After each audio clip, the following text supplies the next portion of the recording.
안녕하십니까, 책돌입니다. 오늘 소개해드릴 책은 호르몬 밸런스입니다.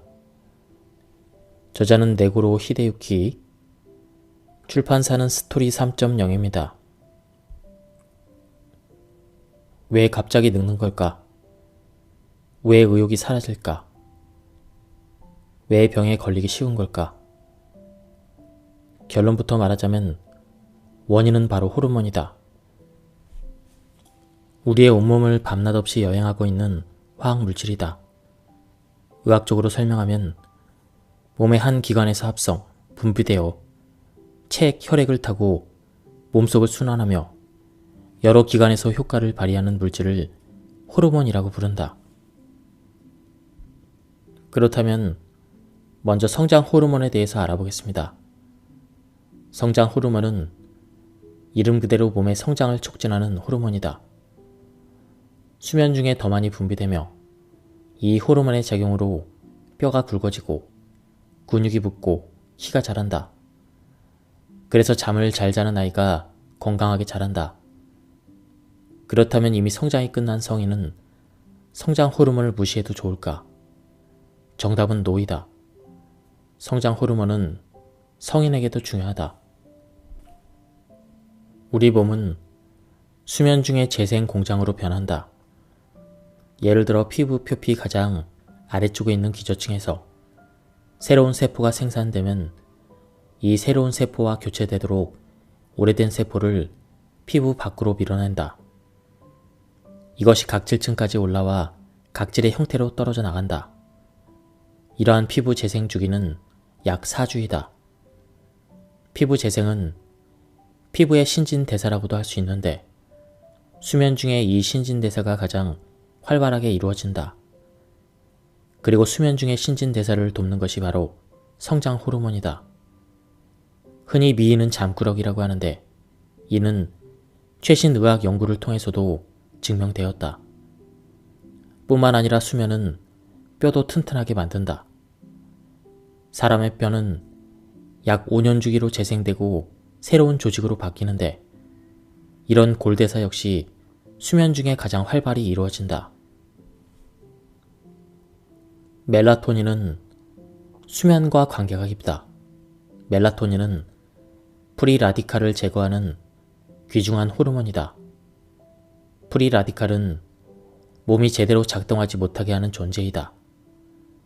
세포에서 에너지가 생산될 때 나오는 물질이며 피부의 검버섯이나 주근깨를 만드는 원인이 되는 활성산소도 이 프리라디칼의 일종이다. 스트레스를 받으면 프리라디칼은 점점 증가한다. 프리라디칼은 노화와 다양한 질병의 원인이며 우리가 앓고 있는 많은 질병이 이 프리라디칼과 관련이 있다.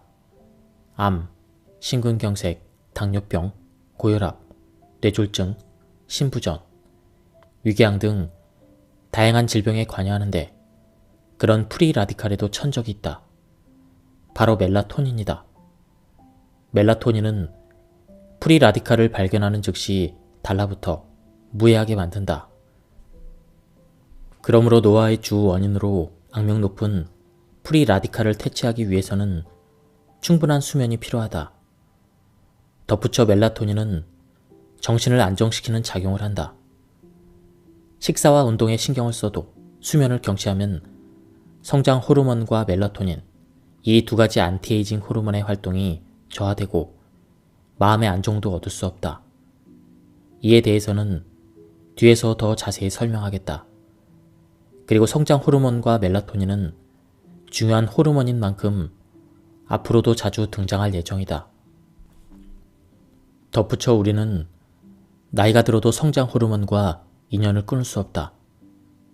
성장이 끝났다고 해서 그 역할이 끝나지는 않는다. 몸을 유지하기 위해서 계속 필요하다. 낮 동안의 활동으로 상처 입은 세포를 보수하고 신진대사를 돕는 등의 움직임을 제어하는 것이 성장 호르몬이다. 성장 호르몬은 아래의 중요한 활동을 담당하고 있다. 내장과 기관을 만들고 복원한다. 새로운 피부를 만든다. 근육을 만들고 복원하고 증강한다. 뼈를 만들고 복원하고 증강한다. 면역력을 강화한다. 뇌와 시력의 활동을 좋게 한다. 콜레스테롤 수치를 낮춘다.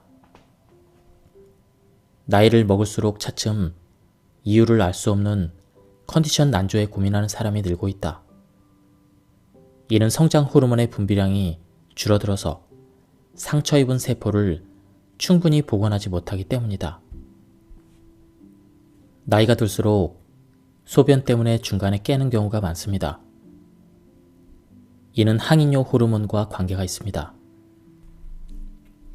이 호르몬은 소변을 만들어내는 활동을 억제하는데 어느 정도 연령까지는 충분히 분비되지만 나이가 들면 분비량이 줄기 시작하고 50대에는 상당히 저하된다.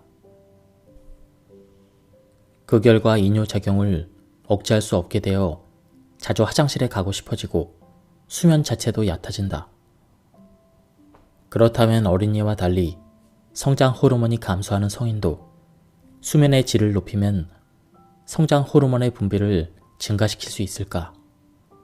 안타깝게도 성인의 경우 이미 감소한 성장 호르몬을 수면으로 증가시킬 수는 없다.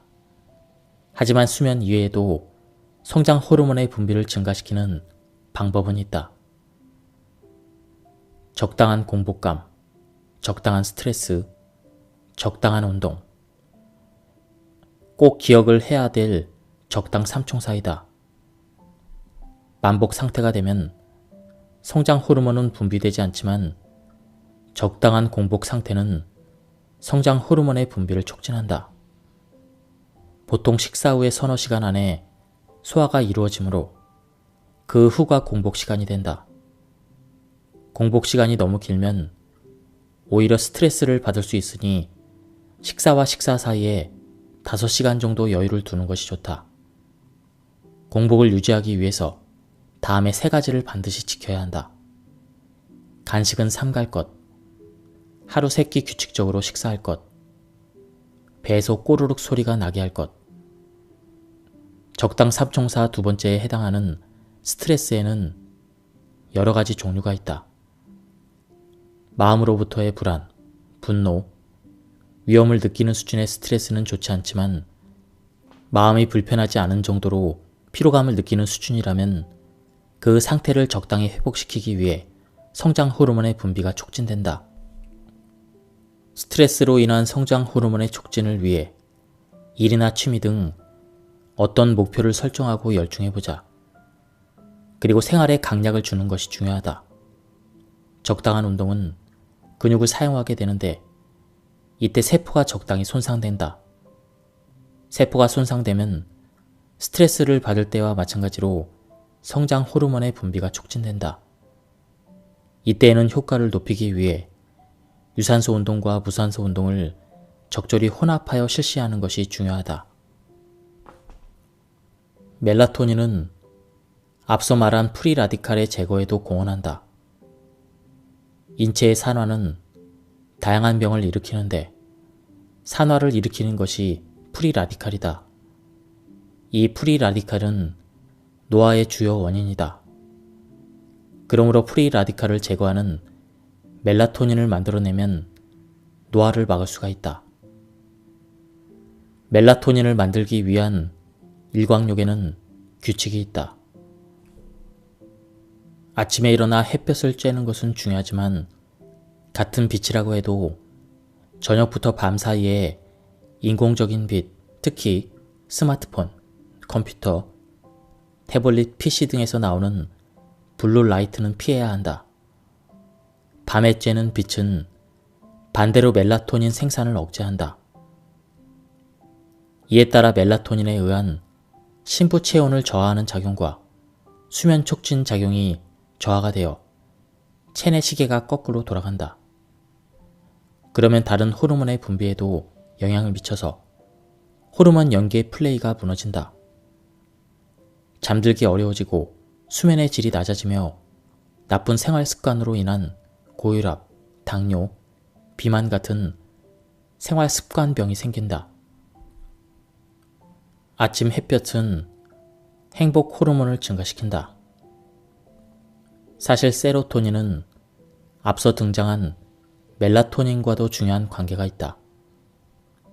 밤에 세로토닌의 효소가 작용하면 멜라토닌으로 변한다. 햇볕을 쬐는 것이 왜 중요한지 이야기한 적이 있는데 햇볕은 세로토닌의 분비를 촉진하고 이는 잠을 잘 때 활동하기 시작하는 멜라토닌의 재료가 된다.